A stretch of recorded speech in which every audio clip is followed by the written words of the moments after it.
Bonjour à tous, aujourd'hui je pars pour une exploration historique à travers les Alpes. C'est parti!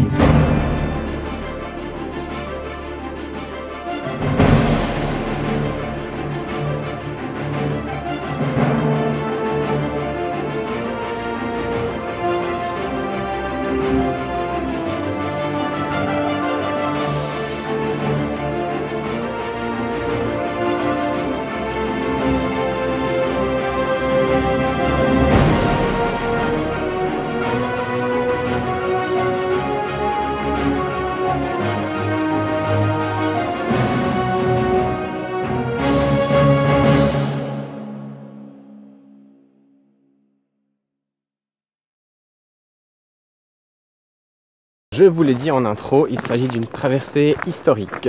Pourquoi cela? En fait, sur mon chemin, je vais passer par différents endroits sur lesquels se sont déroulés des événements historiques plus ou moins importants qui méritent d'être connus.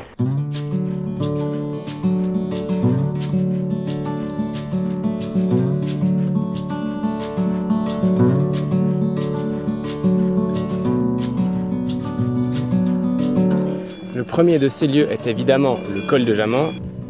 Au XVIIe et au XVIIIe siècle, les commerçants y faisaient monter du gruyère depuis là en bas pour passer de l'autre côté sur le Léman et l'exporter ainsi jusqu'à Lyon. Au XIXe siècle, avec l'ouverture d'une voie carrossable, les facteurs se réunissaient au sommet du col pour transmettre leur courrier et redescendre de leur côté respectif. On raconte d'ailleurs que ces facteurs subissaient parfois des attaques d'ours. Il s'agit maintenant de trouver un spot pour planter la tente et je crois que j'ai trouvé un lieu pas mal du tout. Il y a même un banc, c'est parfait. Un petit coin pour faire du feu. Je fais juste un petit tour du propriétaire histoire de m'assurer de ne pas être dans un champ de vaches. Le soleil est en train de se coucher derrière le col. On va avoir un problème. C'est un champ de vaches. Il va falloir que je trouve un autre coin.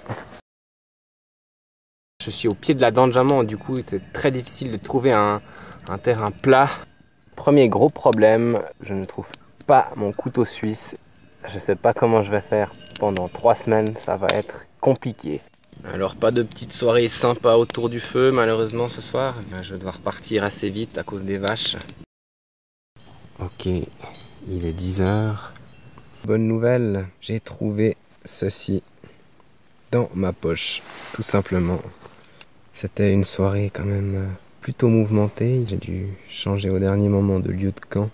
Et du coup, j'espère que je ne vais pas me faire chasser ici. Je suis sur le parking de la buvette du col de Jaman.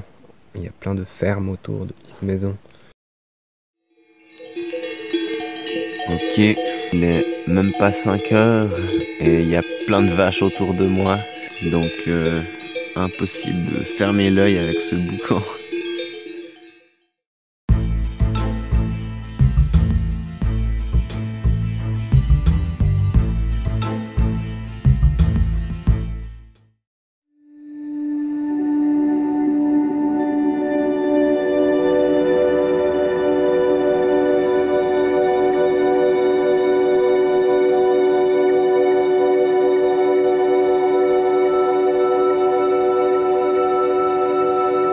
Les rochers de Nez qui culminent à plus de 2000 mètres. Petit problème, le chemin est bouché. Voilà, je peux pas passer à cause de madame.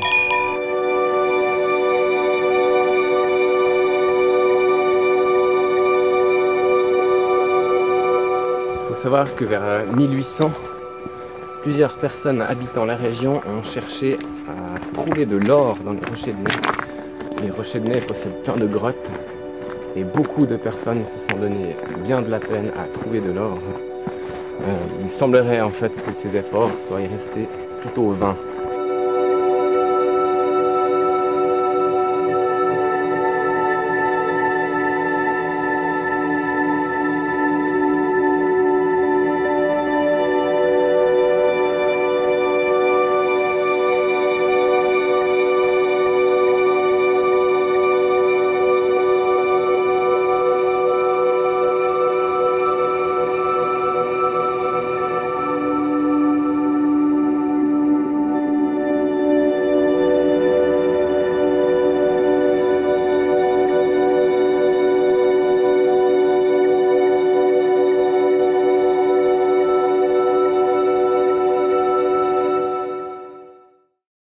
Petite surprise en descendant depuis les rochers de Nez. Une grotte là derrière. Donc ils ont muré l'entrée.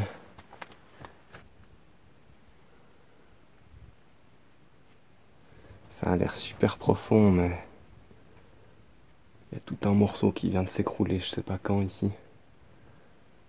Je vais pas aller voir plus loin, c'est beaucoup trop dangereux.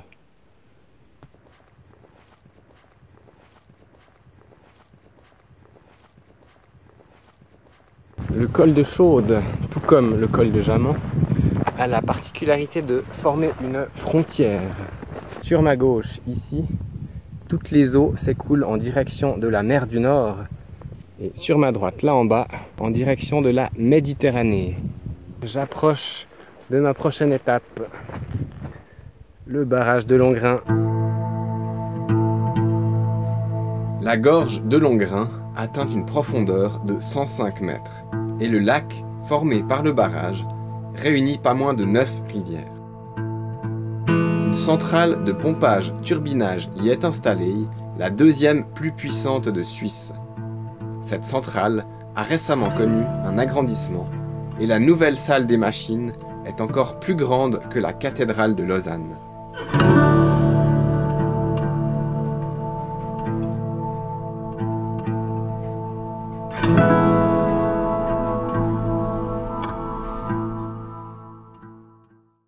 Au menu ce soir, croûte au fromage.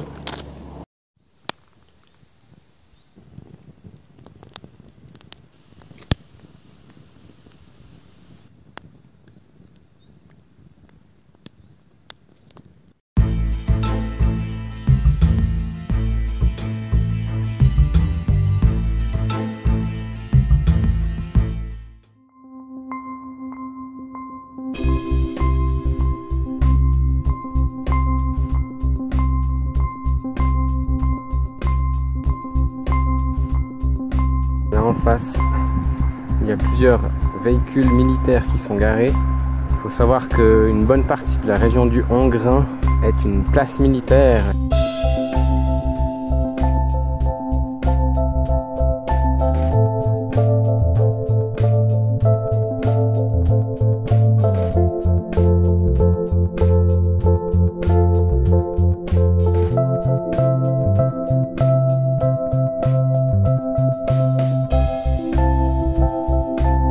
Quelques anecdotes sur le col des Mosses. On a retrouvé des outils de l'âge du bronze. Par la suite, le col des Mosses a été exploité pour ses alpages. En 1475, les troupes bernoises sont passées par le col des Mosses pour attaquer la ville d'Aigle dans le Chablais vaudois.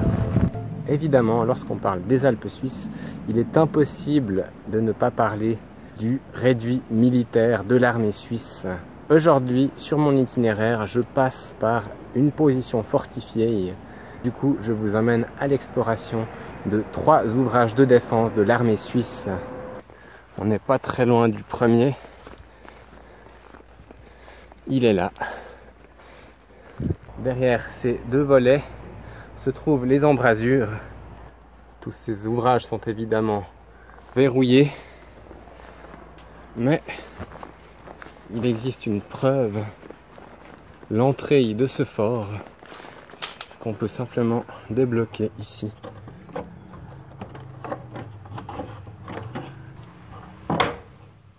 Et derrière se trouve une porte blindée. Voilà. L'armée suisse était douée pour utiliser la nature qui entoure ces positions stratégiques afin de camoufler les bunkers et différents forts qu'ils ont construits. Le prochain ouvrage est un ouvrage sous roc. Ça veut dire qu'il a été creusé dans la roche et on y arrive. Il est super impressionnant.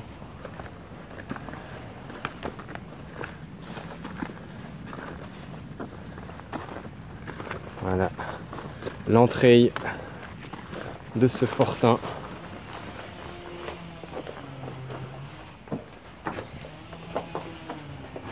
Évidemment verrouillé lui aussi. Il y a une petite ouverture qui permet de voir à l'intérieur. Ce fortin possède quant à lui une sortie de secours. À nouveau, tout est verrouillé. Il est quasi impossible de voir. Il y a un couloir qui continue plus loin. Malheureusement, j'espérais trouver aujourd'hui le 3e bunker, mais impossible de mettre la main dessus. Il faut savoir que les positions de ces ouvrages ne sont pas connues du grand public. Et du coup, ça m'a demandé pas mal de recherches pour trouver déjà les deux. À force de marcher, j'approche peu à peu de mon principal obstacle, le massif des Diablerets.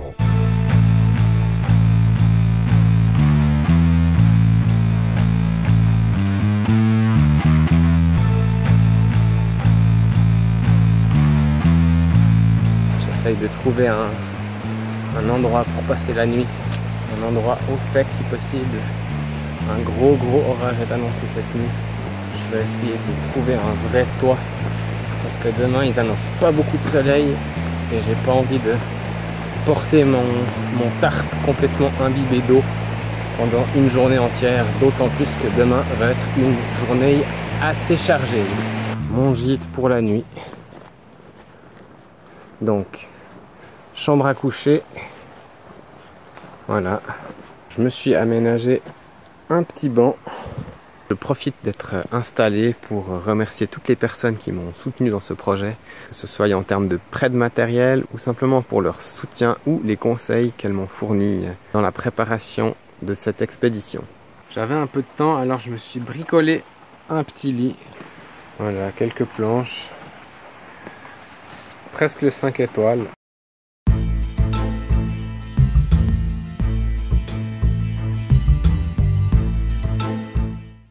Et c'est reparti, direction le plan des îles.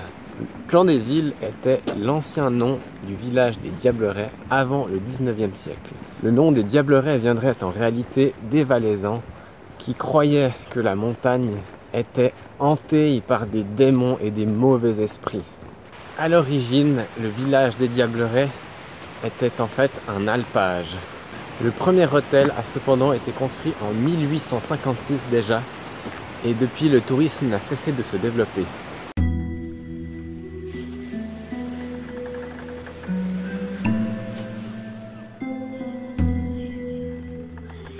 Aujourd'hui, j'entame la montée du col de la Croix. La forêt a l'air vraiment mystérieuse. Tout est très humide par là autour.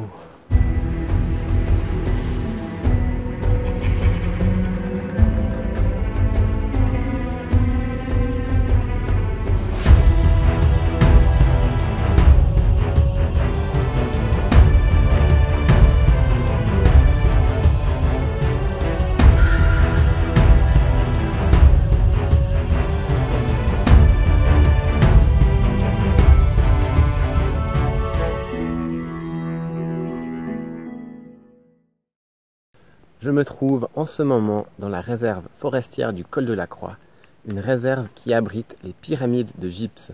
Je suis censé rejoindre un point de vue, mais avec le brouillard qu'il y a aujourd'hui, je ne suis pas convaincu qu'on va y voir grand chose. C'est vraiment impressionnant. Vraiment des espèces de petits vallons.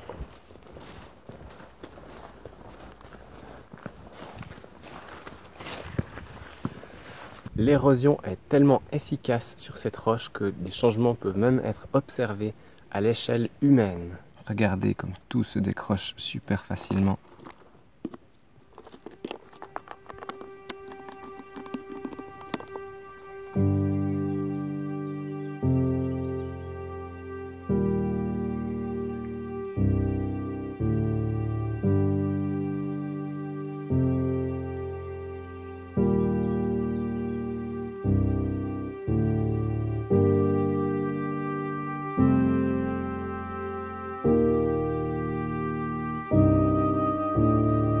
Super froid.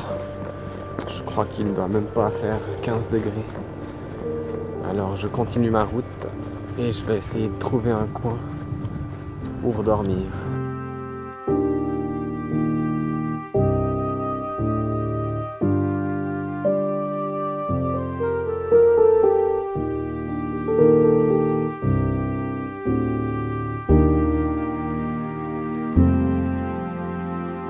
Je viens de quitter Taveyan, un hameau plein de vieilles bâtisses en bois de plusieurs siècles.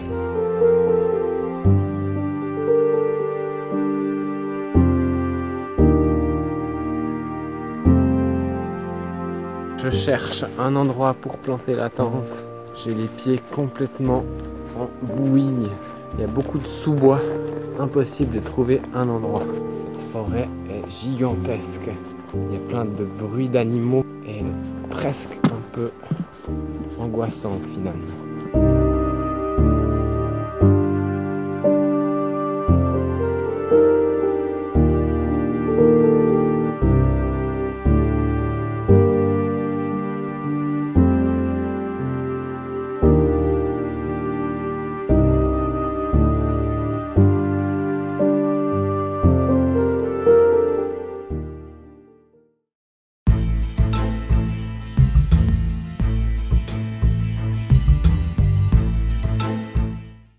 Il fait 12 degrés.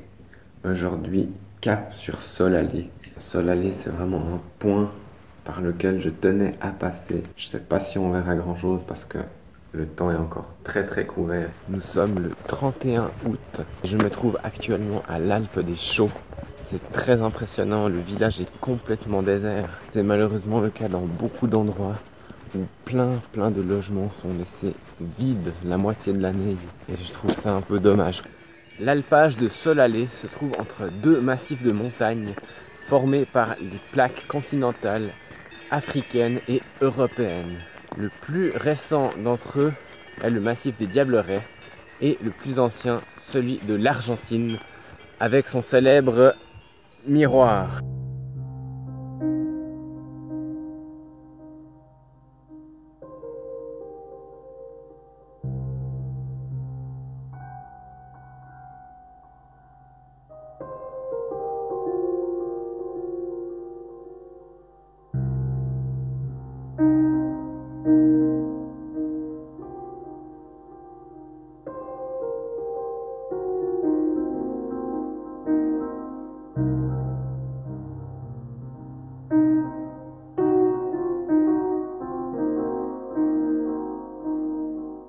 Voilà, il est 11h moins quart et je m'apprête à entrer dans le district franc du Grand Muvran.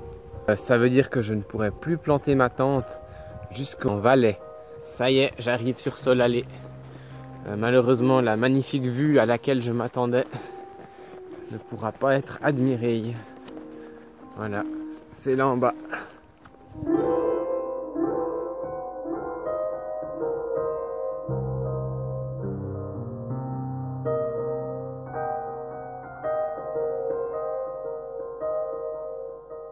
Je me suis arrêté un moment au refuge de Solalé, un super établissement dont la partie principale est vieille de 250 ans.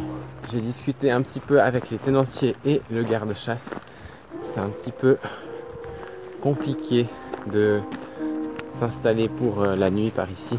Donc je me remets en route. Prochaine étape, Anzinde. À peu près 400 mètres de dénivelé d'ici là.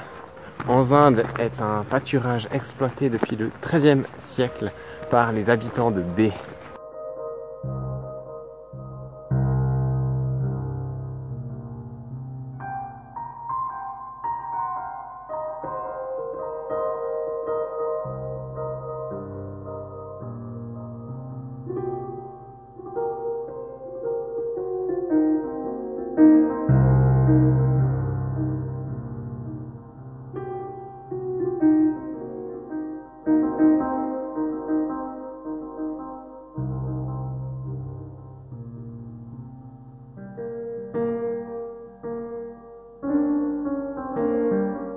Je suis à 2 pas du refuge, il y a un brouillard de malade, il fait super froid, je pense qu'il fait même pas 10 degrés ici. Alors je vais faire le dernier bout qui me reste jusqu'à la cabane. Je sais pas encore si je vais rester ici ou pas, j'ai bien envie de continuer plus loin. Donc j'ai finalement décidé de passer la nuit ici, au refuge de la Tour, à Anzinde. Pour l'instant, il y a toujours autant de brouillard et je pense que ça va pas s'arranger pour aujourd'hui. Donc on se retrouve demain matin pour le point météo.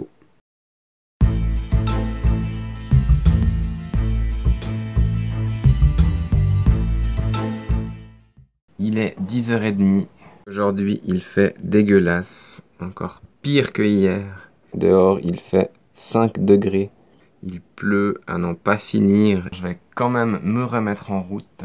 2-3 mots sur Anzinda avant de partir. Anzinda est un alpage exploité depuis le XIIIe siècle par les agriculteurs de Bé, Olon et de Comté en Valais. Ces pâturages ont toujours été source de conflits entre ces différentes localités. Il faut dire que Anzinda recèle plus de la moitié de la flore alpine de Suisse. Allez, c'est parti, je quitte le refuge de la Tour à Anzinda. Malheureusement, pas de vue dégagée pour moi aujourd'hui, que du brouillard et de la pluie.